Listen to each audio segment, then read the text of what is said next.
नमस्कार मित्रांनो, मी संदीप. स्वागत आहे तुमचं पुन्हा एक नवीन पाठामध्ये. चला तर बघूया आजचा पाठ. तर मित्रांनो, आजचा आपला पाठ आहे मी आहे दूरदर्शन. लेखक आहेत वि द इनामदार. आज आपण बालभारती मराठी पुस्तकातील इयत्ता तिसरीतील हा पाठ बघणार आहोत. पाठ आवडल्यास लाईक नक्की करा मित्रांनो. कृपया चॅनल सबस्क्राईब नक्की करा मित्रांनो. सबस्क्राईब बटन आपल्यासाठी मोफत आहे, पण आमच्यासाठी खूप गरजेचे आहे. कृपया सबस्क्राईब नक्की करा मित्रांनो. चला तर पाठाला सुरुवात करूया. नमस्कार बालमित्रांनो, मी आहे दूरदर्शन. अनेक जण मला टीव्ही, टेलिव्हिजन किंवा दूरचित्रवाणी असंही म्हणतात. माझा शोध 1926मध्ये जॉन लॉगी बेअर्ड या शास्त्रज्ञानं लावला. माझा शोध म्हणजे विज्ञानाचा एक चमत्कारच आहे. बाहेरून मी खोक्यासारखा दिसतो, पण हजारो किमी दूरवर घडणारी घटना माझ्या काचेवर तुम्हाला घर बसल्या पाहता येते. तिथले आवाज ऐकायला येतात. आहे की नाही चमत्कार? मी भारतात प्रथम आलो त्यावेळी माझ्यावरचे चित्र फक्त कृष्ण धवल असायची. एकाच ठराविक शहरातल्या केंद्रावरून सादर केलेले कार्यक्रम लोक पाहू शकत होते. आता माझ्यात खूपच बदल झाले आहेत. आता रंगीत चित्र दिसतात. 1988 सालापर्यंत एकाच वाहिनीचे कार्यक्रम भारतात दाखवले जात होते. नंतर मात्र अनेक वाहिन्या चॅनेल सुरू करण्यात आल्या. महाराष्ट्रात मी 1972 साली आलो. लहानपणापासून थोरांपर्यंत मी सगळ्यांना आवडतो. अपंग व्यक्तींना तर माझा खूप उपयोग होतो. मी त्यांना खरा सोबती वाटतो. घराघरात मी त्यांच्या कुटुंबातलाच एक वाटतो.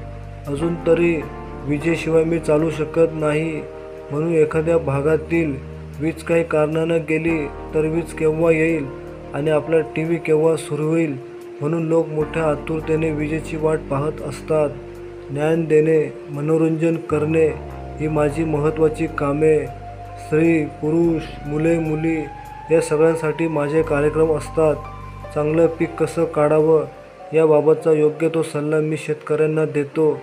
एखाद्या शेतकऱ्यानं आपल्या कल्पनेनं शेतीत विशेष प्रगती केली असेल तर त्याचं दर्शन इतरांना घडवतो. शेतकऱ्यांच्या शंकांचं निरसन करतो. म्हणून तर शेतकरी मला आपला मित्र मानतात.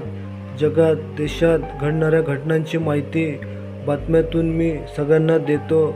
त्या बातम्यांची चित्रही दाखवतो. जणू काही त्या प्रत्यक्ष घटनाच तुम्हाला पाहता येतात. वादळ, पाऊस याबाबत योग्य तो अंदाज सांगतो. आपल्या देशात अनेक छान छान निसर्गरम्य ठिकाणं आहेत. त्यातील काही ठिकाणे मी तुम्हाला दाखवतो. त्यांची माहिती सांगतो. मोठे धबधबे, उंच उंच पर्वत शिखरं, वेगवेगळ्या देशातले वेगवेगळे लहान मोठे प्राणी, पक्षी, कीटक, वनस्पती यांचं निरीक्षण तुम्ही घर बसल्या करू शकता. यामुळे तुम्हाला कितीतरी प्रकारची नवीन माहिती मिळते. तुमच्या ज्ञानात भर पडते. तुम्हाला घरी बसून सगळं पाहता येतं. मुलांसाठी बालचित्रवाणीमार्फत शालेय आणि मनोरंजनाचे कार्यक्रम दाखवले जातात. मुलांनी बसवलेले मनोरंजनाचे कार्यक्रम तुम्हाला पाहायला मिळतात. यात संवाद, नाटुकले, नाट्यछटा, गोष्टी, नकला असे वेगवेगळे प्रकार असतात. कविता, गाणी तुम्हाला आवडतात ती ऐकायला मिळतात. नेते, अभिनेते, गायक, शास्त्रज्ञ अशा वेगवेगळ्या लोकांना मी थेट तुमच्या घरातच घेऊन येतो. मग त्यांना प्रत्यक्ष पाहिल्यासारखा आनंद तुम्हाला मिळतो. म्हणजे मी तुमच्या खूप उपयोगी पडतो. पण तुमच्या आरोग्यासाठी काही प्रेमळ सूचना मी तुम्हाला देणार आहे. त्या सूचना लक्षात ठेवा हं. माझ्यासमोर बराच वेळ बसून तुम्ही कार्यक्रम पाहता. तसं जास्त वेळ बसलात तर सगळ्यांना जास्त त्रास तुमच्या डोळ्यांना होईल. एकसारखं बराच वेळ पाहत राहिल्यानं डोळ्यावर ताण पडतो. डोकं आणि मान यांनाही त्रास होतो. एवढंच नव्हे तर सगळ्या शरीरालाच त्रास होतो. स्वभाव चिडचिडा होतो. म्हणून दिवसभरात 1 तासापेक्षा जास्त वेळ माझ्यासमोर न बसण्याचा संयम पाळा. माझ्यापासून कमीत कमी 10 फूट अंतरावर बसून कार्यक्रम पाहत जा. लहान आवाजात कार्यक्रम ऐकण्याची सवय लावून घ्या, नाहीतर तुमच्या कानावर वाईट परिणाम होईल. मोठ्या आवाजाचा त्रास आपल्या शेजाऱ्या पाजाऱ्यांनाही होतो हे विसरू नका. अशी काही पथ्ये सांभाळली आणि माझा योग्य उपयोग करून घेतला तर मला खूप आनंद होईल.